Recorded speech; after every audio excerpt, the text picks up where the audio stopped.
motivasi untuk bisa lebih melebarkan sayap dan punya ide-ide kreatif bagaimana bisa berbisnis dan juga berkolaborasi. Karena konon katanya tahun-tahun sekarang itu kalau melakukan sesuatu itu harus dengan kolaborasi. Nah, kalau bisnis dan kolaborasi itu akan seperti apa jadinya? Sudah hadir dua orang narasumber kami hari ini. Ada Mas Arianto SE MM-Par, ini selaku Direktur Jokem Group, dan juga Pak Agus Susanto, Direktur PT Lautan Mitra Investama.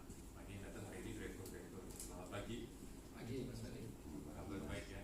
Alhamdulillah. Nah, ini selalu kompakan pakai belangkon Jogja banget gini ya. Oke, nah hari ini kita akan membahas tentang kolaborasi bisnis dan juga pemberdayaan masyarakat. Ini kan kalau sekarang mungkin gue cuma bisnis ya, semua hal tuh kayaknya harus kolaborasi gitu kan, harus menggandeng banyak pihak. Tapi sebelum kita berbicara ke sana, ini mungkin boleh cerita dulu nih. Setelah pandemi dan juga sekarang musim liburan, atmosfer bisnis juga seperti apa nih kira-kira? Sudah mulai rame lagi atau seperti apa? Ya, alhamdulillah saya dulu ya. Monggo. Ya, alhamdulillah. Terima kasih semua pemirsa yang di TV. Jadi kalau mengingat kemarin sih, kalau sehubungan dengan pandemi pasti merasakan semua Mas Ferry ya, betapa dahsyatnya ya keterpurukan ekonomi kita dari sisi pariwisata, terutama karena kami pariwisata. Tapi alhamdulillah karena memang masyarakat kita kan masyarakat yang tangguh, yang kuat, sehingga ketika sedikit keran dibuka itu langsung pariwisata sudah mulai menggeliat Pak.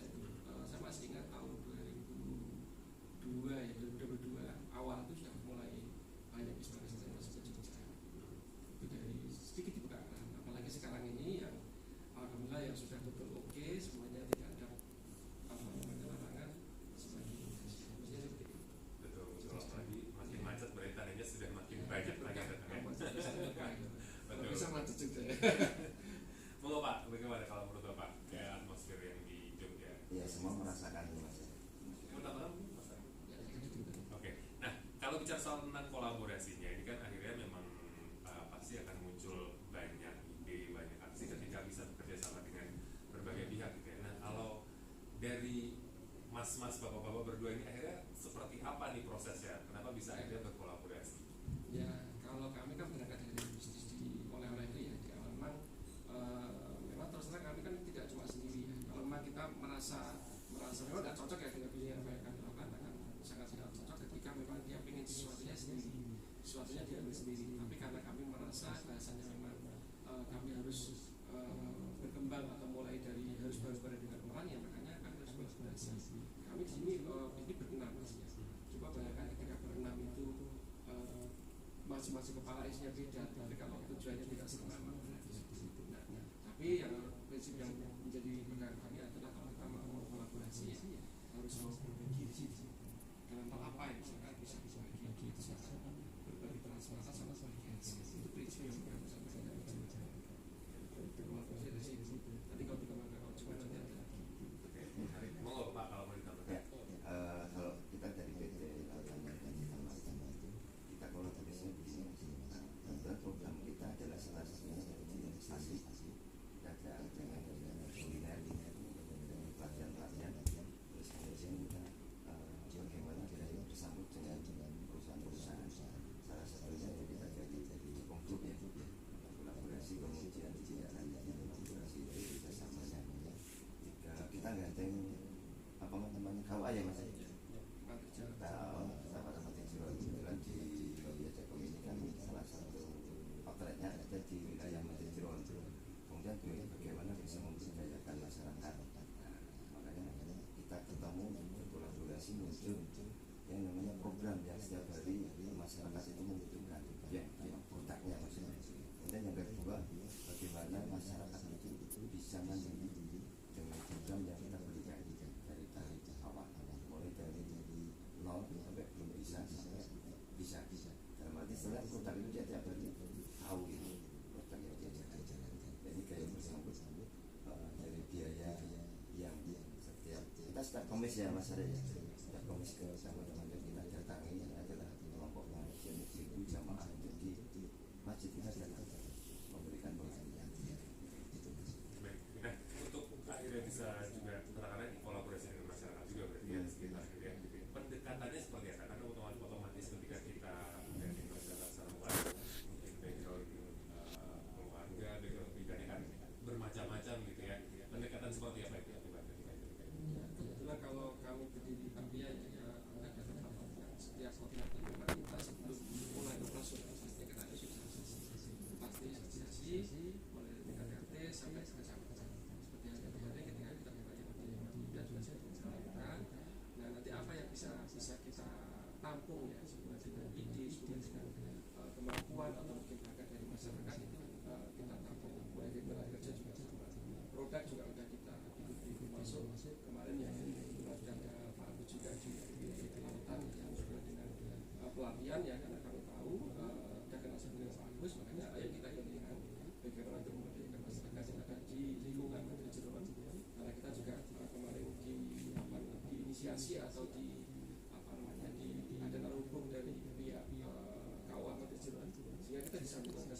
setiap hari dibutuhkan mas. Apa itu yang dilakukan setiap hari ibu-ibu terutama itu adalah cuci piring.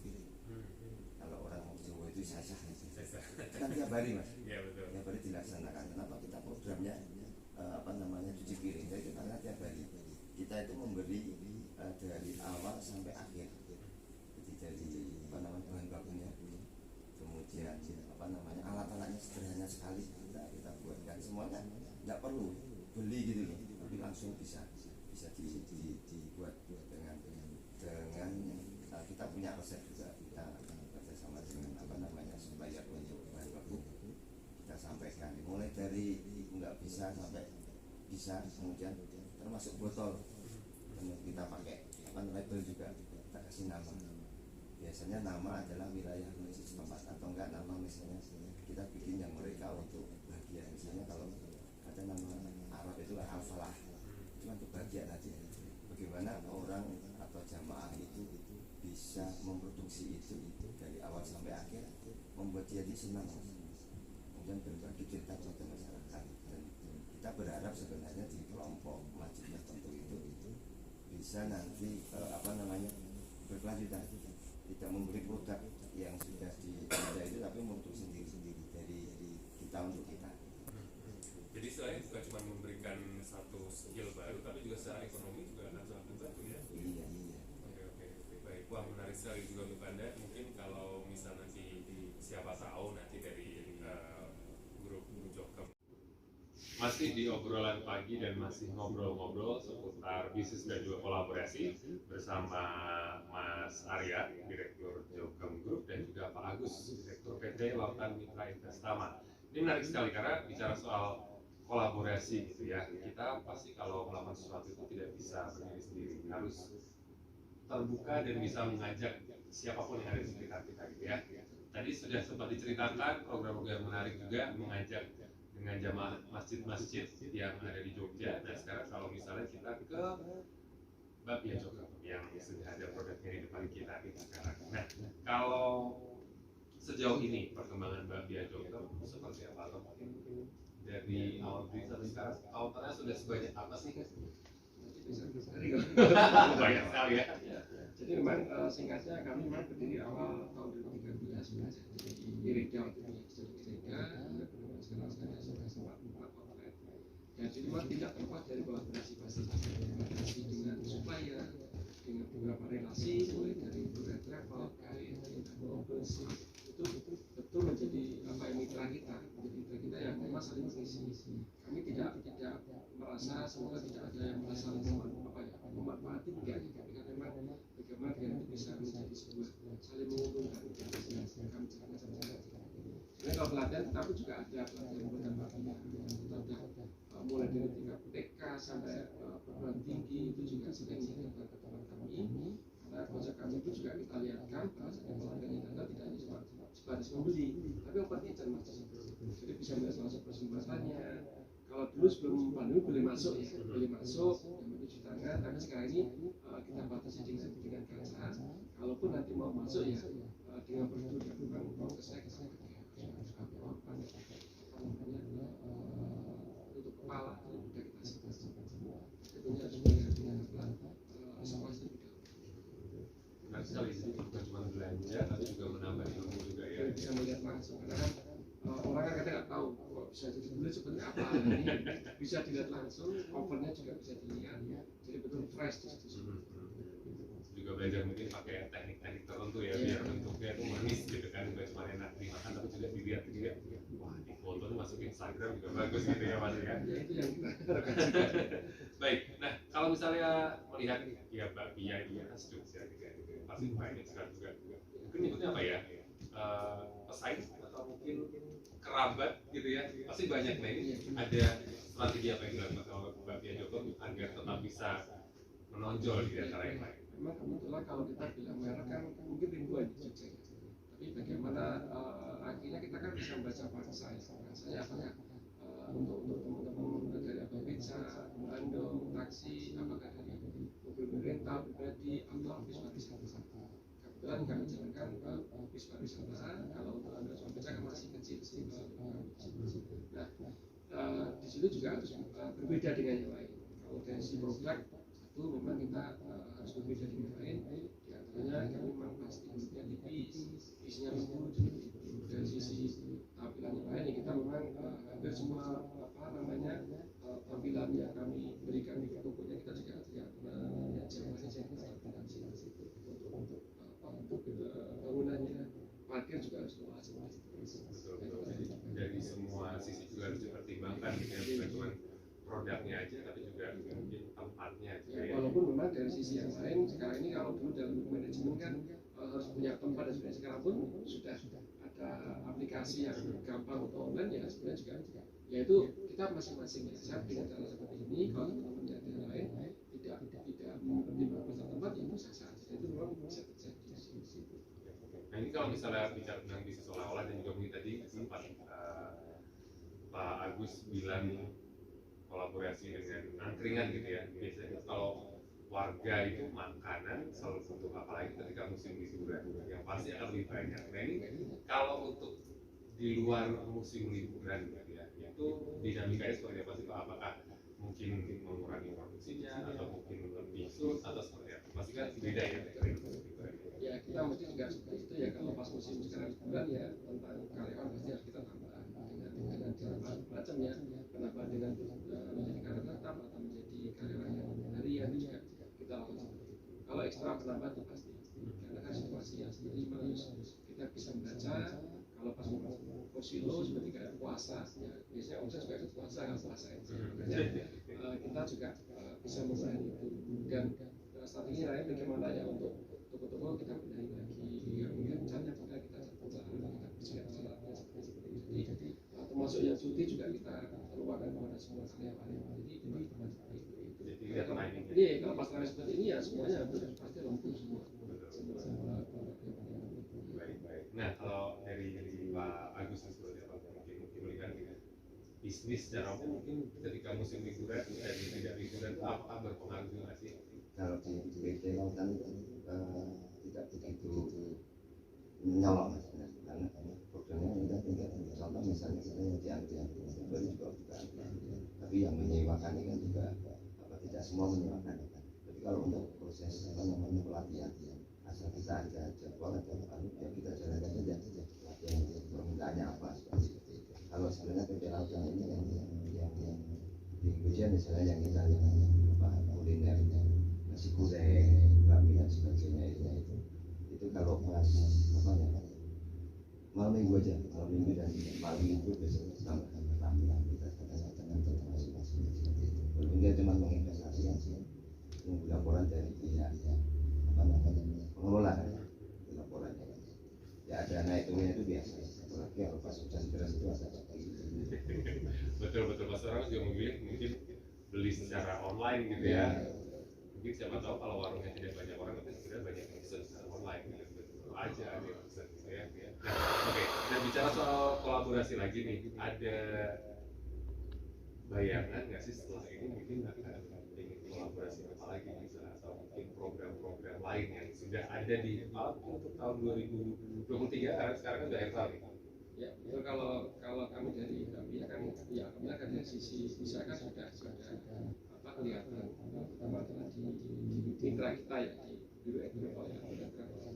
Nah, apa yang kita kolaborasikan ya selama ini kan banyak sekali kan dari beberapa rombongan yang datang ke Jogja. Ya selama ini juga hanya sebatas mungkin kunjungannya adalah ke wisata atau ke kampus atau ke dunia industri.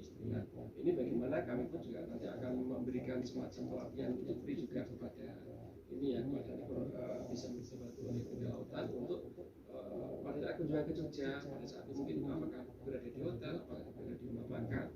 Karena kami juga ada rumah makan ya, jadi itu akan kita berikan juga pelatihan tentang usaha.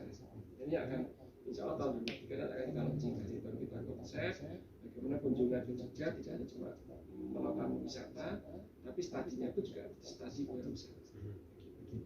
Karena semua SMK termasuk konsep. Jadi datang ke Jogja bukan cuma refreshing tapi pulang bawa ilmu tadi. Iya, itu yang kita. Oke, Pak Agus sudah. Kalau kita kan ini sudah jalan, kita juga memproduksi bersama juga kolaborasi guys dengan pelaku usaha itu. Kita kita punya kopi juga, lautan kopi namanya. Bahkan juga masuk di Fakultas Mas saja juga, dan alhamdulillah peminatnya juga lumayan. Jadi kita akan juga bagaimana bersama dengan instansi terkait, karena kita akan melakukan pelatihan yang mengadakan pelatihan yang terbuka, dalam arti tidak hanya terbatas untuk pelaku usaha, tapi bagaimana pelaku usaha ini bisa mengembangkan ekspansi usahanya. Itu memang perlu, ya kita harus teladan aja. Baik. Tantangan terbesar dalam berkolaborasi yang juga digali, mungkin ada yang sekarang nonton terus berpikir juga ya, saya harus menggandeng pihak lain. Ada yang belum tahu bahwa pasti tantangannya banyak gitu ya, karena kita bicara tentang berhubungan dengan orang lain yang mungkin punya visi misi yang berbeda dan harus menyatukan itu apa tantangannya? Kalau kami sih selama ini kan masih bisa saling memberikan manfaat, itu bisa kita jalankan. Cuma memang terkadang namanya banyak sekali orang ya isi kepala kita kan, masalahnya juga ini salah satu contoh misalkan ketika kami menerima masukan ketika itu jelas ya kami kan dia hanya sebatas titik, mungkin tidak menghitung bagaimana itu kontrak sebuah investasi untuk kontrak tanah, kemudian membangun promosi kan kadang-kadang mungkin dari sahabat-sahabat kan tidak tertarik promosinya, ada juga yang wah ini enak banget menaikkan dengan sekian persen seperti itu. Ini kami pernah merasakan seperti itu ya, sehingga sampai tidak sendiri. Ini yang terjadi. Makanya kalau memang kita menjadi sebuah kesepakatan maupun ya ini nanti plus minusnya seperti itu. Kalau memang sepakat, ayo kita jalan terus. Ya alhamdulillah kita berjalan sama-sama. Sudah tahun ini karena Desember ulang tahun ya supaya kami dan yang sampai sekarang ya sudah sampai sekarang masih visi misinya masih sama. Jadi dari awal memang harus jelas. Ya, dia tinggal titip saja, kami yang mempromosikan, kami menjualkan, ya alhamdulillah berjalan-jalan sekarang. Bagus gimana? Kalau kolaborasi biasanya kepercayaan. Kalau kepercayaan kan adalah apa namanya yang nomor satu, yang kedua komunikasi, kemudian yang ketiga adalah reaksi praktek cepat gitu. Kalau kita tanpa cuma teori-teori ya stagnan saja, tapi dengan mencegah kepercayaan kita diamanai ini dan bisa yang komunikasi apapun kita sampaikan, terus kemudian apa namanya komunikasi dan evaluasi. Oh ini kurangnya ini dan sebagainya.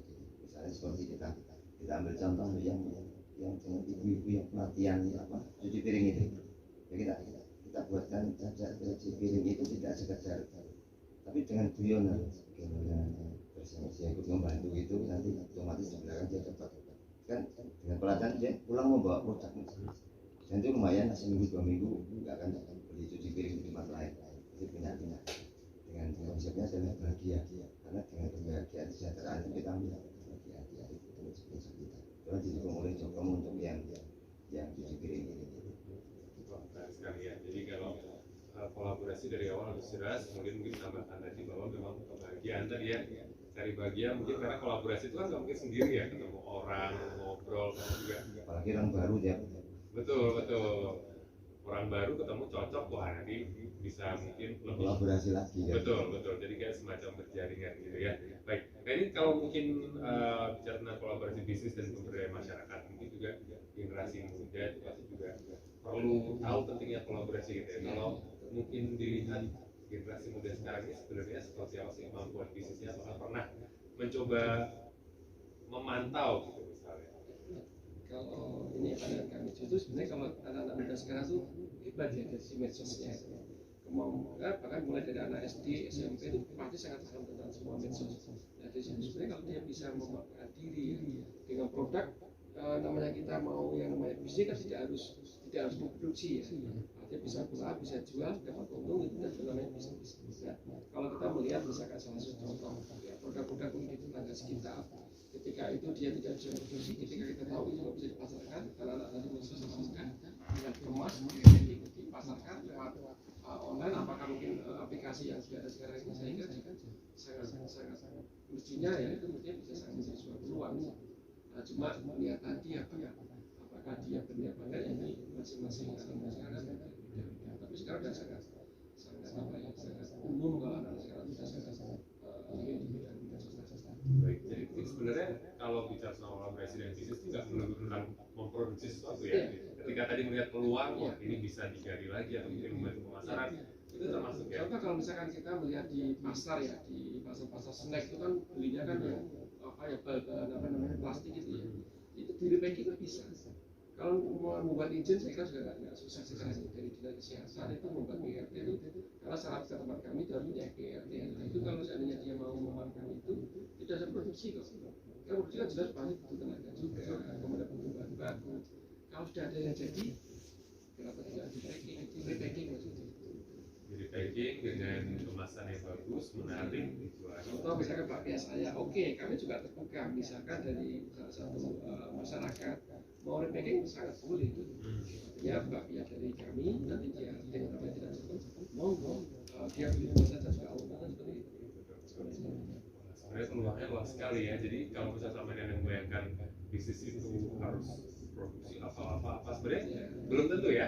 Karena tinggal peluangnya di mana kita bisa masuk di Kalau mana. di itu kan ada 5P itu ya, Iya. apa produk, place, promotion, price, itu people ya. Itu sekarang ini ya dengan kolaborasi nggak butuh itu. Tiba-tiba saya mau jualan apa gitu mah gitu ya. Agus mungkin mau menambahkan apa? Kalau kita yang apa dari kegiatan cuma gimana ya aksinya, aksi dari teman-teman yang terjadi seperti misalnya kita yang kopi itu kita tidak sama dengan dari silaturahmi akhirnya terjadi akhirnya lautan kopi kita pasarkan dan itu permintaannya juga ya belum maksimal, kita masih belajar. Bahkan kita punya yang mau pernah lautan sambal juga kita pernah coba, tapi produsennya juga macet. Kalau kita cuma merek dari apa yang kan misalnya itu benar, kita merek aja kita beli merek, kita beli apa produk sambal jadi kemasin kita tempelin aja di lautan sambal gitu ya. Nanti yang kopi itu dan kita akan nanti yang ke depan juga lebih banyak misalnya nanti produk herbal, kemudian produk yang lebih ini itu setiap kali dibutuhkan, termasuk tadi cuci piring tadi lah itu diproduksi oleh jamaah setempat. Jadi mereka ada kebanggaan, ini saya yang produksi, sudah kita hitungkan BEP-nya, sudah kita hitungkan bahan baku, mereka jualnya sekian. Nanti dibandingkan dengan produk lain kualitasnya berbeda, kalau kita yang kualitas. Jadi yang terpenting adalah actionnya kalau kita. Jadi tidak stagnan, menang wae terus. Nggak cuma mikir aja ya. Mikir membayangkan kalau nanti laris dari pebisnis sukses seperti apa, jangan. Harus dilakukan, jangan dibayangkan aja. Nah, itu menarik sekali ya. Banyak sekali poin-poin menarik gitu ya tentang berbisnis yang ternyata memang bisa kita cari celahnya mana yang kita bisa lakukan, yang bisa kita ambil dan fokus dalam hal yang kita suka dan kita bisa. Kita jeda sejenak saudara, akan kembali setelah ini, jangan kemana-mana, tetaplah bersama kami.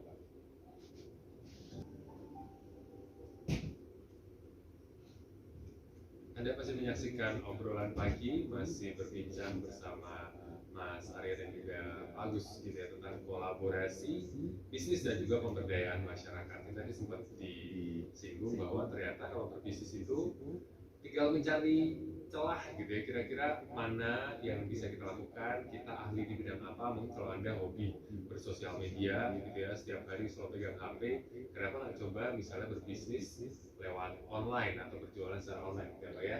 Ada produk apa mungkin dari masyarakat sekitar yang secara pemasaran kurang tapi produknya bagus, nah di situ kita bisa masuk dan ambil celah. Nah ini untuk yang baru bergabung mungkin boleh sedikit ceritakan lagi nih, apa sih pentingnya kolaborasi ketika kita berbisnis dan juga mungkin menggandeng masyarakat sekitar kita. Jadi kalau bisnis tidak ada kolaborasi mungkin tidak jelas juga. Artinya dengan adanya penjual sama pembeli kan itu bisa kualifikasi. Nah makanya kami sebagai komitmen ketika beberapa supplier sudah menjadi mitra kita kolaborasi seperti itu ya. Berarti kita juga ada ini mas, kita menginisiasi ya, memfasilitasi untuk teman-teman yang belum punya sertifikat halal itu juga kita fasilitasi, kita gandeng kolaborasi dengan tim Universitas Islam Muslim yang di Sunan Kalijaga itu itu ada sekitar 20 waktu ya, 20-an yang ikut pelatihan halal sampai mendapatkan sertifikat. Itu juga dari kolaborasi kita dengan salah satu Itu termasuk juga bentuk kolaborasi juga iya, dari hal sesimpel itu gitu ya. betul. Kita fasilitasi dari nol bagaimana mengisi formulirnya sampai terbit halal, kita laminatingkan sekalian. Nah, itu kemarin kita lakukan. Wah, benar sekali. Berarti memang karena hal kecil seperti ini mungkin kalau untuk masyarakat awam yang belum terbiasa gitu ya akan terlewat mungkin ya. Padahal penting sekali karena kalau misalnya konsumen melihat makanan juga pasti wah ini halal atau enggak gitu ya, harus ada sertifikatnya. Pak Agus? Kalau dari di lapangan itu saya kira tadi saya tekankan adalah di action ya, di action itu kalau kita tanpa action dan komunikasi saya kira kita dalam berbisnis itu kurang luas. Seperti misalnya kenapa Pak kita diganti misalnya karena kita sudah dalam proses pelatihan dan sebagainya ini misalnya sudah 5 tahun ya Mas untuk kolaborasi untuk pemanfaatan kepada masyarakat kita mengganti supplier yang mana kalau kita kenapa supplier itu kita sampaikan kepada kalau kita ke bahan kita kan adalah bahan-bahan kimia ya Mas dan kalau beli itu kan harus dikirimkan besar. Nah, kita ngajak ke masyarakat itu beli ke kita adalah kita bisa motong-motong kecil-kecil ya kemasannya bisa kalau misalnya yang apa warna itu bisa sekian mililiter. Nah, kita jangkau biar masyarakat itu orang berpandangan bahwa bisnis itu sulit. Tidak. Bagaimana bisnis kalau lautan itu mau gampangan dalam dunia bisnis. Misalnya kalau kita beli tadi bahan kimia harus beli drip literan itu mereka kan juga keberatan kita untuk jadi pertama dari komunikasi gampangkan segala sesuatu yang gampang itu jangan dipersulit lebih digampangkan.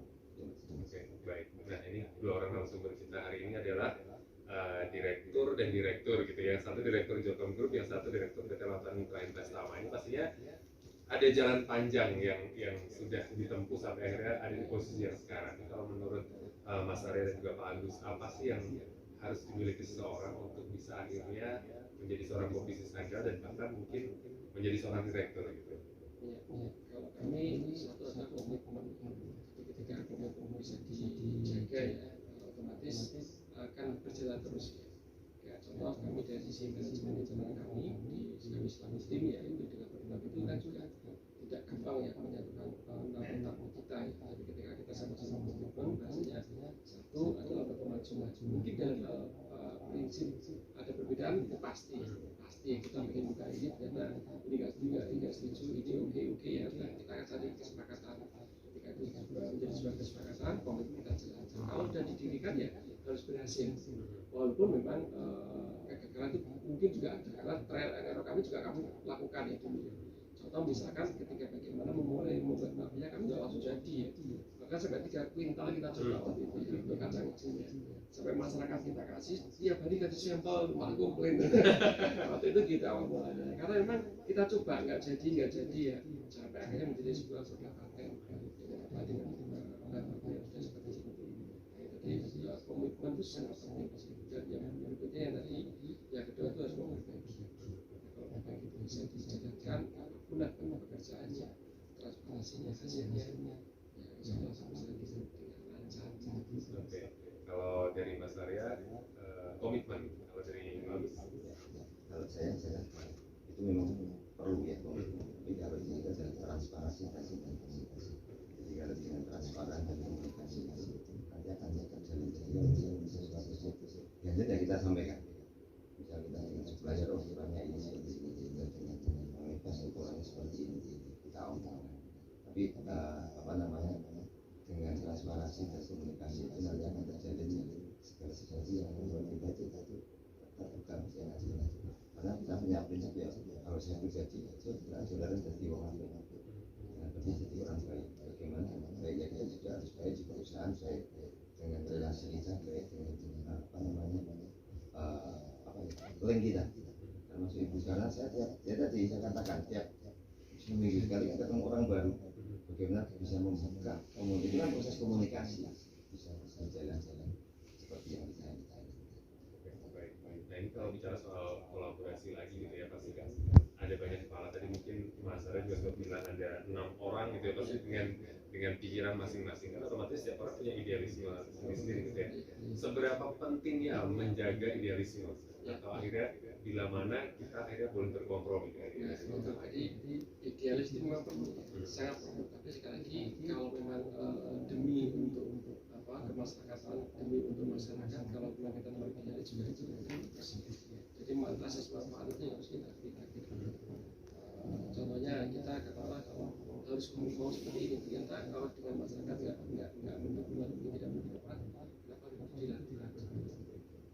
Dan tadi masalah ego itu memang harus kita mau menurunkan, karena setiap orang itu juga punya idealis ego. Kalau ego itu tidak bisa kita turunkan, saya yakin juga bisnis apapun pasti akan itu yang pasti akan bisa itu masyarakat tetap harus bisa menyesuaikan gitu ya. Baik, Pak Agus. Saya mau ego itu kan belum manajemen ego itu yang setiap orang berbeda. Ada yang gayanya gaya selengean, ada yang gayanya santai, tapi santai, ada yang tegak, idealis banget. Tapi semuanya ada jalan sama-sama. Kalau kita kebetulan jadi komunikasi, saya mengucapkan terima kasih kepada kepala KUA ya Mas, yang dari manajemen Pak Satu itu yang mereka tiap hari Selasa atau Rabu itu ini komunikasi lagi Mas. Aku bisa jadwalnya kesian, oh ya namanya apa Pak? Apa namanya? Yang namanya kemasannya ini perlu, karena apa? Yang penting mereka pulang itu membawa kebahagiaan. Kemudian untuk bisa reorder ke kita itu bagaimana cara kita membuka komunikasi itu kesulitan dalam proses pembuatan bisa Banyak cara ya. Iya, berarti semua harus dimudahkan. Oke, baik. Terakhir nih, karena waktu kita sudah hampir habis, mungkin dari Pak Agus dulu nanti disusul Mas Arya untuk menyampaikan terakhir mungkin sekalian penutup tahun 2022 ya. Nih terakhir nih. Ya, di penghujung tahun 2022 ini ya. Kalau kita manajemen ada salah mohon maaf. Tapi kalau misalnya di tahun 2003 ini kan angka ganjil Mas. Kalau satu kita mulai dari doa dulu, terus kemudian kebahagiaan, dan kita punya target. Itu yang penting. Jangan lupa aksi ya. Mas Arya, namanya menjadi aksi tadi. Kalau bisnis itu adalah menurut kami yang terbaik adalah itu yang mudah dijalankan. Jadi mas yang mudah dijalankan. Kalau terlalu banyak berpikir ya tidak akan jalan-jalan. Karena kalau kita ada berhenti udah dulu ya kita nggak akan jalan. Jadi ini adalah bisnis yang harus dijalankan.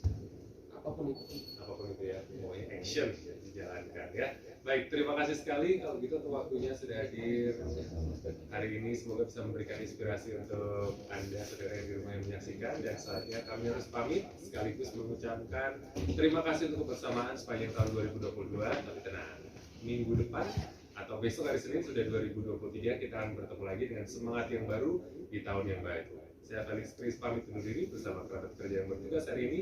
Terima kasih dan sampai jumpa.